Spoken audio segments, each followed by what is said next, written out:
Okay, so good evening to all. Next lecture start करते हैं, lecture number 7 और 8 I think, end of course soil mechanics and foundation engineering. Okay, screen आपको share हो रही होगी। Last lecture हमने basically एक न्यूमेरिकल बहुत डिटेल में स्टडी किया था। आई होप सो आपको समझ में आ गया होगा वो। और आफ्टर दैट न्यूमेरिकल हमने अपना next topic consistency of limits start कर दिया था।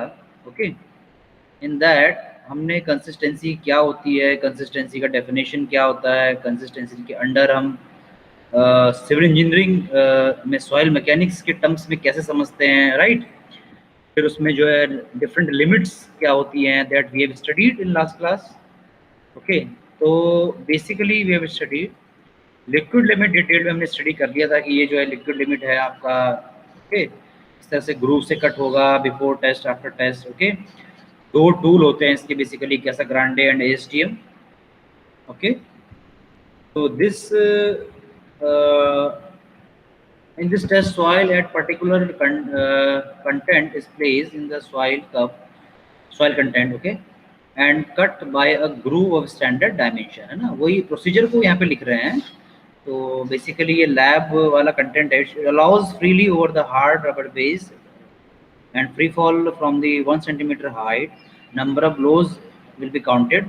Okay, this test is repeated at different water content and result of the test is expressed in the form of the curve called as flow curve. तो ये नीचे जो आपको given है, जो बताया था लास्ट क्लास में, this is flow curve. Okay, this flow curve आपको देख पा रहे होंगे कि इसमें जो y एक्सिस में है ordinate, it is water content W1, W2, W3, W4 up till like the W100, and x axis में जो है that is the liquid limit, that is the that number of blows.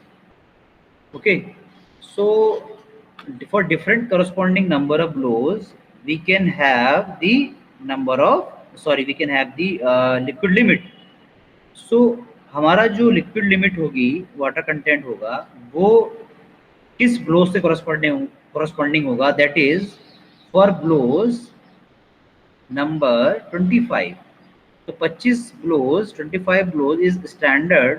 इसके corresponding जो water content होगा, that water content, उसी water content को हम क्या कहेंगे, उसी वाटर कंटेंट को हम क्या कहेंगे, लिक्विड लिमिट। ये इसका जो है करने का तरीका है। ठीक है, अब नंबर ऑफ ब्लोज आप देख पा रहे होंगे यहाँ पर n की फॉर्म में नहीं है, log n की फॉर्म में, log n1, log n2, log n3, log n4 whatever. ठीक है, सो इसे बोलते हैं, इसको बोलते हैं semi log scale.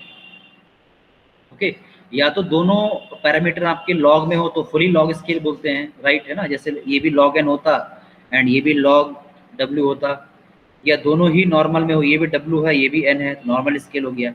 But if one of the axis is in the log, like इसमें एक्स एक्सिस यहाँ पे लॉग में आपका log n बोल दिया, उसको बोलते हैं सेमी लॉग स्केल। ओके, इसमें क्या होता है कि कुछ उसी एक्सिस में लॉग अप्लाई करते हैं जिस एक्सिस में जो वैल्यूज है हमारी वो बहुत क्लोज है, बहुत पास में है, as compare to the another axis. मतलब मान लीजिए यहाँ तो वैल्यू जो वेरी कर रही है एक्स एक्सिस में, वो वेरी कर रही है 1, 2, 3, 4, 5 ऐसे, लाइक दैट, है ना, 1, 2, 3, 4, 5। बट वाई एक्सिस में वैल्यू वेरी कर रही है 10, 20, 30, 50, 100, ऐसा डिफरेंस ज़्यादा है। तो एक वैल्यू बहुत कम डिफरेंस की है, एक पैरामीटर की वैल्यूज, और एक पैरामीटर की वैल्यूज बहुत ज़्यादा डिफरेंस में है। तो उनको प्रॉपर कोरिलेट करने के लिए यू कैन से, हम जिस एक्सिस में बहुत क्लोजर वैल्यू है वहाँ पर हम लॉग स्केल यूज करते हैं। ठीक है, to for the better representation you can say. ठीक, तो नेक्स्ट टर्म पे चलते हैं, that is flow index. Flow index क्या होता है, कैसे निकालते हैं, okay, wait, okay fine. Flow index, slope of the flow curve is referred as flow index. यही जो स्लोप आ रहा है इसका, ये जो स्लोप आ रहा है, इसी का अगर आप जो है जो ये कर्व आ रहा है ना, ये कर्व लीनियर कर्व है, फ्लैट लाइन है, इसका अगर आप स्लोप ले लेंगे, इसका आप स्लोप ले लेंगे ऐसे, तो वही जो स्लोप होगा आपका क्या हो जाएगा, फ्लो इंडेक्स हो जाएगा। ठीक है, the slope of the flow curve is referred as the flow index. Okay, Just wait for the minute.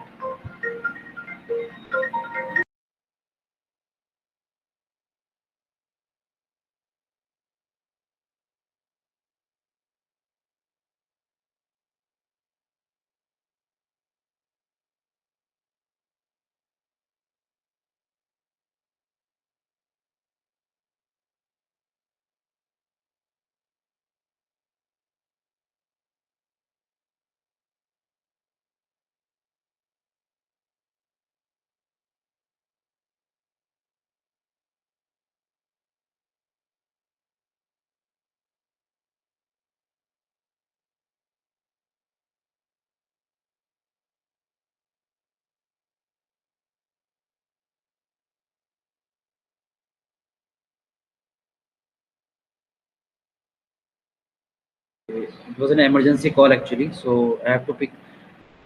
Okay, let's continue. Okay, fine. तो flow index is the basically slope. Okay, तो slope अब कैसे लेना है कि जो है आपका कोई इंटरपोलेशन टाइप का आप समझ लीजिए इस बात को कि W2 minus W1 divided by x-axis log n2 minus log 1. Okay, the flow index will be W2 W1 minus W2, okay, and log n2 minus n1, and log m minus n होता है आपका log m upon n. W1 minus W2 divided by the log base 10 n2 upon n1. What it represents? It represents the rate of loss of shear strength of soil with increase in the water content. है ना, very great thing कि अगर आप जितना water content enhance कर रहे हो, add कर रहे हो, पानी की मात्रा बढ़ा रहे हो, उससे शेयर स्ट्रेंथ के घटने का, शेयर स्ट्रेंथ के कम होने का जो दर है, जो रेट है, वो कैसा है, ये आप बेसिकली इससे पता लगाते हो. ठीक है, which is very, you can से very important parameter. While having high value of IF possess lesser shear strength. Okay, means अगर हाई वैल्यू है तो शेयर स्ट्रेंथ कम होगी, लो वैल्यू शेयर स्ट्रेंथ ज़्यादा होगी, मतलब we can say it is inversely proportional. तो we can say flow index is inversely proportional to the shear strength and it is inversely proportional to the N. N is the number of blows, है ना. Practically, in order to calculate the flow index, water content corresponding to 10 and 100 number of blows is extrapolated from the blow curve. Okay, तो extrapolation interpolation चलता है, वही चीज़ मैंने बताई आपको. Okay, ये आप can skip this thing. Liquid limit can also be computed by the standard cone penetration test. Standard cone penetration test. Okay, CPT. As per the IS 2720, this test consists of a standard cone penetrometer having the central cone. एक cone होता है आपका इस तरह का. Sorry, I'll draw this. ये और वो सॉइल में आपको इंसर्ट करना पड़ता है. It is basically, it is not lab test, it is basically field test. Okay, इस कोन का एक एंगल स्टैंडर्ड होता है. ये एंगल, जिस एंगल पे ये पॉइंटेड होता है, 31 degree. Okay, and sliding mass of 80 gram. Okay, dia cylindrical length and dia given होगी 5 centimetre whatever. Okay, cone penetrometer is lowered. Okay, sorry, cone penetrometer ऊपर चलते हैं. Lowered into the soil and liquid limit is taken as the water content at which cone penetrometer shows the penetration of 20 mm in the soil sample. तो water content कैसे पता चलेगा, sorry water content for the liquid limit कैसे पता चलेगा, मतलब हम किस चीज़ को स्टैंडर्ड मानेंगे. ये कह रहे हैं as per the IS code 20 mm का पेनिट्रेशन अगर वो पेनिट्रोमीटर शो कर देता है, कितने mm का, 20 mm का, तो वही उसी टाइम पर आप वाटर कंटेंट को नोट कर लेंगे. इसी कॉरेस्पॉन्डिंग जो भी वाटर कंटेंट का वैल्यू आएगा वही क्या होगा, आपका liquid limit. 20 mm penetration standard है. 20 mm पेनिट्रेशन की कॉरेस्पॉन्डिंग जो भी वाटर कंटेंट का वैल्यू होगा, that is our liquid limit. Okay, ये आपका क्वेश्चन एग्जाम में पूछा जा सकता है आपसे. Next limit is the plastic limit. Is defined as the minimum water content at which soil is in plastic stage of consistency. Okay, plastic stage of consistency. It defines minimum water content at which soil is in the plastic stage of consistency. Plastic mass में वो convert हो सकती है, आप उसे shape change कर सकते हो, right? वही चीज़. At plastic limit, soil passes from plastic stage of consistency to semi-solid stage and vice वर्सा, है ना। मैंने आपको कर्व बताया था पहले, इस तरह कुछ कर्व बताया था आपको, ध्यान से देखिए। ठीक है, यहाँ पे आपकी लिक्विड स्टेज थी, लिक्विड, यहाँ आपकी प्लास्टिक स्टेज थी। लिक्विड स्टेज और प्लास्टिक स्टेज के बीच में कौन सी लिमिट थी? लिक्विड लिमिट थी, अभी मैंने पढ़ ली। प्लास्टिक स्टेज और सेमी सॉलिड स्टेज के बीच में कौन सी लिमिट है? प्लास्टिक लिमिट है WP, और semi solid and solid stage के बीच में कौन सी लिमिट है? WS shrinkage limit. Okay, from determination point of view, plastic limit is defined as minimum water content at which soil begin to crumble or crack when rolled into a thread of 3 mm dia। तो क्या बोल रहे हैं ये, ध्यान से समझिए कि अगर आपको प्रैक्टिकली प्लास्टिक लिमिट कैलकुलेट करना है, डिटरमाइन करना है, लैब में परफॉर्म करना है, तो इसका कोई बहुत खास कोई टेस्ट एज नहीं होता है। बस आप सॉइल को लेंगे और उसमें वाटर कंटेंट ऐड करेंगे और उसको आप दोनों पाम के बीच में, दोनों हथेली के बीच में रख के सॉइल को इस तरह से अपनी, या आपकी हथेली दोनों इस तरह से इसको जो है दबाएंगे, एज इट इज है। जैसे आप धूपबत्ती होती है आपकी, धूपबत्ती जो आप पूजा पाठ करते हैं, धूपबत्ती होती है, धूपबत्ती को हम हाथ से ऐसे रोल करते हैं अपनी हथेलियों के बीच में, ठीक है, पतला, उसमें पतला थ्रेड बनाते हैं उसका। वैसे ही सॉइल का थ्रेड बनाना है और 3 mm का थ्रेड बनाना है आपको। 3 mm का थ्रेड बनाने के बाद, मतलब आपको बनाना थ्रेड 3 mm का ही है, उसको आपका वो वाटर कंटेंट जो 3 mm के थ्रेड बनाने पर सॉइल का, वो सॉइल को ब्रेक कर दे। 3 mm के थ्रेड बनाने पर सॉइल को क्रम्बल कर दे, वो सॉइल टूट जाए बीच में से थ्रेड बनते ही, ठीक है, उसके सॉइल की जो सॉइल की बत्ती बनते ही टूट जाए, that water content is called plastic limit. Okay, तो प्लास्टिक लिमिट रेंज आपको गिवन है। तो ऑब्वियस सी बात है, sand and gravel is not plastic soil, not cohesive soil, तो इनका तो प्लास्टिक लिमिट होगा ही नहीं। सिल्ट का होता है 20 to 25, क्ले का होता है 25 से 50, and clay which is black organic type का, उसका थोड़ा और ज़्यादा होता है 200 to 250। It is more cohesiveness in that grains। Okay,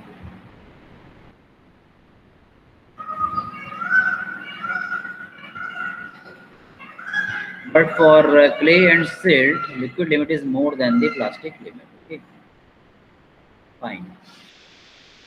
Shrinkage limit, what is shrinkage limit? Third limit आ गए हम। shrinkage limit, shrinkage limit is the maximum water content below which any reduction of the water content of soil does not result in decrease in volume of soil, or it may also be referred as minimum water content at which soil completely saturated। मैं दोबारा definition पढ़ता हूँ, दोबारा हम पढ़ते हैं और फिर इसको हिंदी में और वैसे भी समझेंगे, क्योंकि ये डेफिनेशन बड़ा कंफ्यूजिंग है, जल्दी से स्टूडेंट को समझने में प्रॉब्लम होता है कि ये कहना क्या चाह रहा है। Shrinkage limit is the maximum water content below which any reduction of the water content, वह वाटर कंटेंट जिसके बाद अगर हम वाटर कंटेंट रिड्यूस करते हैं, रिडक्शन करते हैं, कम करते हैं, तो soil does not result in the decrease in volume. पानी के कम करने से सॉइल के वॉल्यूम में कोई भी कमी नहीं होगी, वो वाटर कंटेंट आपका श्रिंकेज लिमिट होता है। या दूसरी भाषा में कहना चाह रहे हैं, मिनिमम वाटर कंटेंट, कम से कम वो वाटर कंटेंट एट विच soil completely saturated, soil saturated रहे।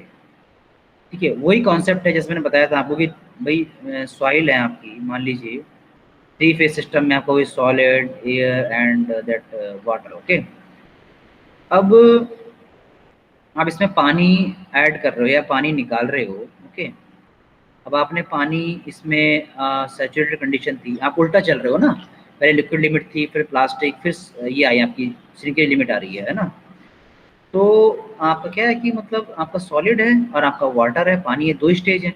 बट पानी आपने रिमूव करा, रिमूव करा, रिमूव करा, एक ऐसा पॉइंट आ रहा है कि जितना आपने पानी रिमूव करा वो तो आपकी जो है उसने ले लिया, एयर ने ले लिया। ओके, सैचुरेशन वहाँ तक क्या है, सॉरी सैचुरेशन वहाँ तक बन है कि वाटर कंटेंट जो है सारे के सारे वॉइड्स में ओनली वाटर फील्ड है। ओके, बट एक ऐसा टाइम आएगा जब आप you can say water content अगर आप कम करते हो उसमें से, if you are reducing the water content, volume decrease हो जाएगा। क्या डिक्रीज हो जाएगा? वॉल्यूम कम हो जाएगा, वॉल्यूम डिक्रीज हो जाएगा, वॉल्यूम रिड्यूस हो जाएगा, क्योंकि एक टाइम के बाद उसमें जो है एयर उतनी नहीं पहुंच पाएगी जो उसका वॉल्यूम रीऑक्यूपाई कर पाए, जितना आपने वाटर बाहर निकाला है, तो कम अल्टीमेटली वॉल्यूम रिडक्शन हो जाएगा, है ना। At shrinkage limit soil passes from semi solid state to solid stage, ये हमने देख लिया है, एंड वाइस वर्सा. तो infinite water content more than WS2 infinity at which soil is completely saturated. Okay, तो यही है कहने का अर्थ. देखिए, state solid, semi solid, plastic, liquid. State water content है ना, वाटर कंटेंट सॉलिड में 0, देन श्रिंकेज लिमिट के बीच में सॉलिड आएगा, semi solid WS and WP के बीच में आएगा, है ना, shrinkage limit and plastic limit के बीच में. प्लास्टिक स्टेज आपका plastic limit and liquid limit के बीच में आएगा, एंड लिक्विड स्टेज आपका लिक्विड लिमिट से बाहर आएगा. ओके, कंसिस्टेंसी कैसे पता लगेगी? Very hard and stiff solid and semi solid, stiff to soft medium soft plastic, and very soft and fluid आपका लिक्विड हो जाएगा, है ना. मोस्ट इंपॉर्टेंट बात जो भी बात कर रहे थे, सैचुरेशन इज 1. यहाँ तक यहाँ सैचुरेशन क्या है? 1 है, यानी सॉइल फुल्ली सैचुरेटेड है, पानी से सारे जो है उसके छिद्र या वॉइड्स हैं वो पूरे पूरे भरे हुए हैं, सैचुरेशन 1 है. तो आपका यू कैन से आपकी श्रिंकेज लिमिट तक की बात हो रही है. अगर आपने उसमें से और पानी निकाला और आपने वाटर कंटेंट और कम करा तो आपका सैचुरेशन क्या हो जाएगा? S से कम हो जाएगा, सैचुरेशन वैल्यू कम हो जाएगी, क्योंकि आपने जितने वॉइड्स में पानी निकालेंगे उतने वॉइड्स में एयर भर जाएगी, और एयर भरने से सैचुरेशन वैल्यू कम हो जाएगी. तब आप उसको सैचुरेटेड सॉइल नहीं बोल सकते हो, आप उसको फिर फिर आप उसको पार्शियली सैचुरेटेड सॉइल बोलेंगे when S is less than 1. तो श्रिंकेज लिमिट के अंदर या श्रिंकेज लिमिट से कम आप S इक्वल टू 1 बोलेंगे, श्रिंकेज लिमिट पर एग्जैक्टली S बराबर 1 बोलेंगे, और ये इक्वल टू चलता रहेगा और ग्रेटर देन चलता रहेगा. ठीक है, ये बोला volume change in the soil. तो volume change in the soil shrinkage limit में जब बात करते हैं तो इंक्रीज हो रहा है ना, क्योंकि पानी बढ़ाते जा रहे हैं. इसके कम, इसके नीचे की बात करेंगे तो आपका वॉल्यूम क्या जाएगा? कुछ तक कांस्टेंट हो जाएगा, है ना.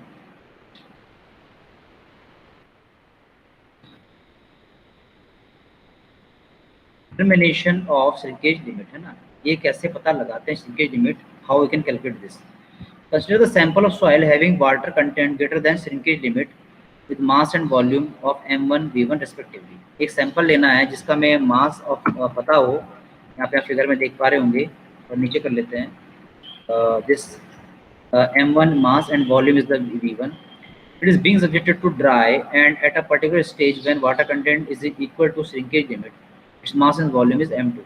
अच्छा, जो कंडीशन हम पहले कह रहे थे कि ये WS तक की कंडीशन ये है जहाँ पे पानी एक अच्छी मात्रा में है, लेकिन आप रिड्यूस करते करते वाटर कंटेंट इस स्टेज में ले आए, क्योंकि जहाँ पर आपका इसके नीचे यहाँ पे क्या आ गई? S इक्वल टू 1 आ गया. ओके, आपने रिड्यूस कर दिया दिस मच वाटर कंटेंट, इससे बोल दिया कंडीशन नंबर 2. 1 है, ये 2 है, ये 3 है ना. यहाँ पर आपने बोला कि वाटर कंटेंट जो है वो श्रिंकेज लिमिट से ज़्यादा है. यहाँ पर वाटर कंटेंट क्या है? श्रिंकेज लिमिट के बराबर है. यहाँ पर वाटर कंटेंट 0 है. 0 मतलब this is dry soil. Okay, dry soil, यहाँ पूरा पूरा पानी आपने खाली कर दिया, ओनली इसमें क्या बची है?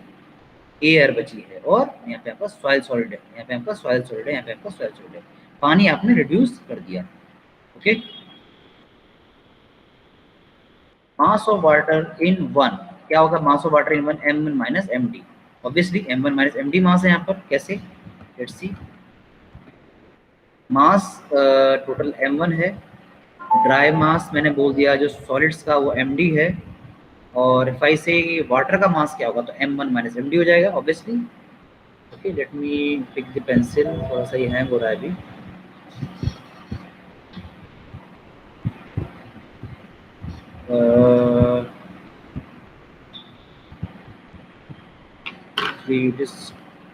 क्लोज हो चुका है. Let me open this again. Sorry for the disturbance.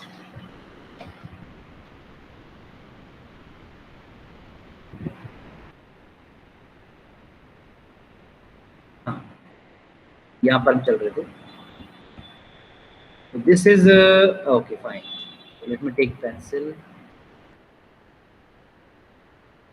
ठीक है ना. तो ये फर्स्ट स्टेज है, ये सेकंड स्टेज है, थर्ड स्टेज. ओके, तो मास ऑफ वाटर इन 1 स्टेज M1 minus MD.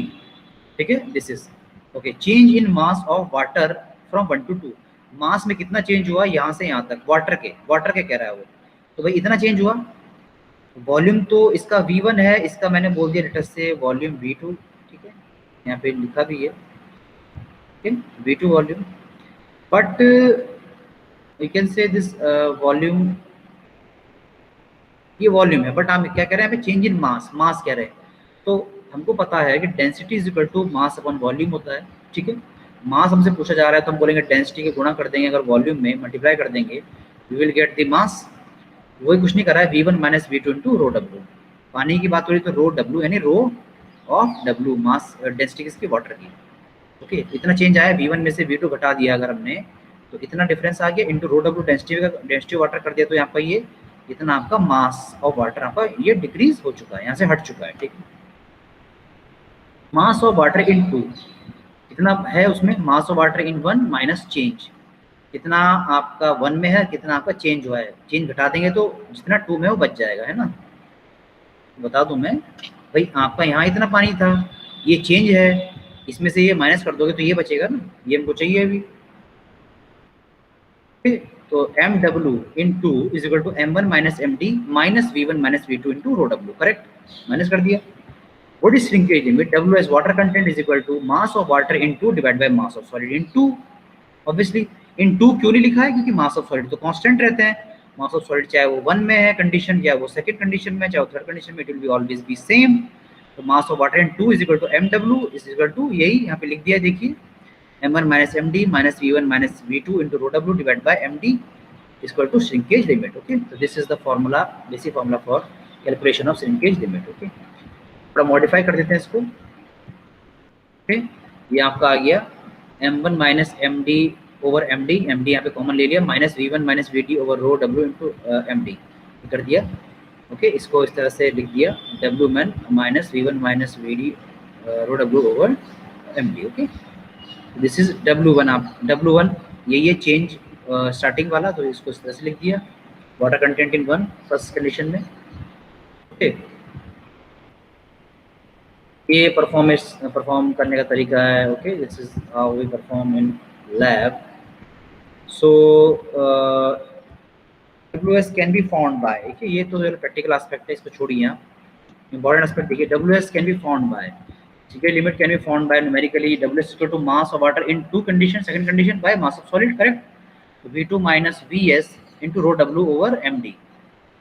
Okay, mass of water in two, है ना, इस तरह से है ना, ये सेकंड कंडीशन की बात कर रहे हैं, इसका जो वॉल्यूम है दैट इज V2 यहाँ से यहाँ तक, और यहाँ से यहाँ तक क्या है VS, यहाँ से यहाँ तक V2 है, और ये बचा आपका मास ऑफ वाटर, है ना, इसमें रो की मल्टीप्लाई कर दी तो ये आ गया आपका जो है मास के टर्म में आ गया ओवर MD। और V2 क्या है, for the third stage this V2 we can be write as VD, dry, dry volume. So shrinkage limit is equal to VD rho W over MD, common ले लिया, मतलब MD इसके division में ले लिया, सॉरी MD इसके VD over MD कर दिया, माइनस VS ओवर MD कर दिया, ऐसे कर दिया है ना, VD over MD into rho W minus VS over MD to rho W। Shrinkage limit is equal to rho W over rho D, how rho D, MD, देखिए MD, और यहाँ जो VD था इसको मैं नीचे ले आया इसके डिनोमिनेटर में बटे में, MD ओवर VD मतलब मास अपॉन वॉल्यूम, अगेन रो D मतलब ड्राई डेंसिटी, रो D, रो W over rho D minus, अब देखिए सिमिलरली ये भी इसके नीचे आ गया, ये रो S है ना, density of solid, density of solid is equal to dry mass over volume of solid, मैंने आपको स्टार्टिंग में बताया था, है ना। और दूसरा मैंने क्या लिखा, rho D is equal to mass dry mass over total volume, dry volume है ना, टोटल वॉल्यूम कैन से। तो इसको अब स्पेसिफिक ग्रेविटी क्या होती है, mass of solid divide by mass of water होता है, sorry density of solid divide by density of water होता है। तो सॉलिड बाय डेंसिटी नीचे, वाटर का ऊपर है, तो इसलिए इसको लिख दिया 1 by GD minus 1 by G। This is the very good formula for calculating the water shrinkage limit also, that shrinkage limit is equal to WS is equal to 1 upon GD minus 1 over G, ठीक है, dry specific gravity minus normal specific gravity. Okay, GD क्या specific gravity when soil is in dry state, G क्या true specific gravity, है ना, वही बात हो गई कहने का। तो कह रहे हैं कि रो D को आप G गामा W G रो W ओवर 1 अपॉन E भी लिखते हैं, WS को लिख सकते हैं रो W 1 plus E over G रो W। ओके,